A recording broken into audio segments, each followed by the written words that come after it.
أعوذ بالله من الشيطان الرجيم لن تنالوا البر حتى تنفقوا مما تحبون আল্লাহ বলেন তোমরা যখন পর্যন্ত সফলতা অবলম্বন করতে পারবে না, সফলতা অর্জন করতে পারবে না, কামিয়াবি অর্জন করতে পারবে না, পূর্ণ মুমিন হতে পারবে না, পূর্ণ মুসলিম হতে পারবে না, পূর্ণ ইমানদার হতে পারবে না, যতক্ষণ পর্যন্ত তোমাদের প্রিয় বস্তু হতে, তোমাদের প্রিয় সম্পদ হতে আল্লাহর রাস্তায় না ব্যয় করবে, আল্লাহর রাস্তায় যতক্ষণ পর্যন্ত না ব্যয় করবে, খরচ না করবে, ততক্ষণ পর্যন্ত সফলতা অর্জন করতে পারবে না। আল্লাহর হুকুম, আল্লাহ স্বয়ং ঘোষণা দিয়েছেন, আমরা যদি আমাদের প্রিয় বস্তু হতে, মাল হতে, আমাদের ধন সম্পত্তি হতে যদি আমরা আল্লাহর রাস্তায় ব্যয় না করি, খরচ না করি, আমরা কুসুকালেও কখনো আর কিছু করলে আমরা পূর্ণ মুমিন হতে পারবো না, সফলতা অর্জন করতে পারবো না। সফলতা অর্জন করতে হলে, আমাদেরকে সফলতা অর্জন করতে হলে, কামিয়াবি অর্জন করতে হলে,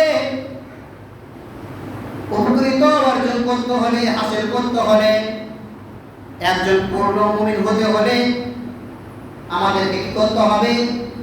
আমাদের প্রিয় বস্তু হতে আল্লাহর রাস্তায় খরচ করতে হবে, ব্যয় করতে হবে। আমরা বলবো ইনশাআল্লাহ, বলুন ইনশাআল্লাহ করবো। আমরা আল্লাহর রাস্তায় আমাদের প্রিয় বস্তু হতে আল্লাহর রাস্তায় ব্যয় করবো, খরচ করবো ইনশাআল্লাহ। আল্লাহ যেন আমাদেরকে তৌফিক দেন, বলুন আমিন, আল্লাহুম্মা আমিন।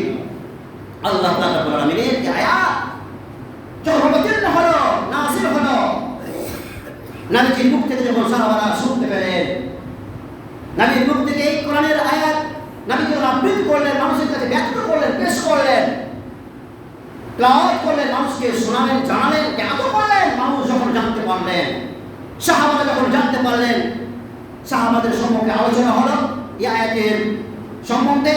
এই আয়াত সম্বন্ধে যখন মানুষের কাছে এই আয়াতের আহ্বান মানুষের দ্বারা যখন পৌঁছে গেল, মানুষ যখন জানতে পারলেন, সাহাবারা যখন জানতে পারলেন, সাহাবাদের নিয়ম ছিল, সিস্টেম ছিল, পদ্ধতি ছিল, তাদের নিয়ম ছিল, যখন কোনো আয়াত অবতীর্ণ হতো, যখন কোনো আয়াত অবতীর্ণ হতো, সঙ্গে সঙ্গে সাহাবারা মেনে নিতে, মানার চেষ্টা করতেন। সুবহানাল্লাহ, সাহাবারা চেষ্টা করতেন, সঙ্গে সঙ্গে একবারে মানার চেষ্টা করতেন, আমলে পরিণত করতেন, আমল করার জন্য তারা ছুটে পড়তেন। তিনাদের ইচ্ছা, তিনাদের চাহিদা খুব, আকাঙ্ক্ষা, আশা, বিমর্ষা খুব ছিল। নবীর কথার উপর তাদের খুব মূল্য ছিল, নবীর কথার উপর মর্যাদা দিতেন, সম্মান দিতেন, যে আল্লাহর বাণী, আল্লাহর হুকুম আমাদের উপরে, নবীর উপরে নাযিল হয়েছে, নবী পেশ করছেন, ব্যক্ত করছেন, আহ্বান দিচ্ছেন জান্নাতের পথ খোলার জন্য, জান্নাতে যাওয়ার জন্য, হিদায়াতের পথ অবলম্বন করার জন্য নবীজি আমাদের সম্মুখে ব্যক্ত করছেন। নবীজির কথা এনারা সঙ্গে সঙ্গে মেনে নিতেন। সুবহানাল্লাহ। এই আয়াত যখন অবতীর্ণ হলো, সাহাবারা সঙ্গে সঙ্গে নবীর দরবারে গিয়ে উপস্থিত হয়ে নবীজিকে বলতে লাগলেন, নবীর দরবারে গিয়ে বলতে লাগলেন, ইয়া রাসূলুল্লাহ, ইয়া হাবিবাল্লাহ। সাহাবারা কি করতে লাগলেন? নিজের নিজের বস্তুর দিকে, নিজের নিজের সম্পদের দিকে তিনারা খুঁজতে লাগলেন, তিনারা খুঁজাখুঁজি করতে লাগলেন। আমাদের কোন সম্পদ, আমাদের যে মাল রয়েছে, আমাদের যে সম্পদ রয়েছে, তার মধ্যে প্রিয় সম্পদ কোন রয়েছে, তিনারা খুঁজাখুঁজি করতে লাগলেন, সঞ্চয় করতে লাগলেন।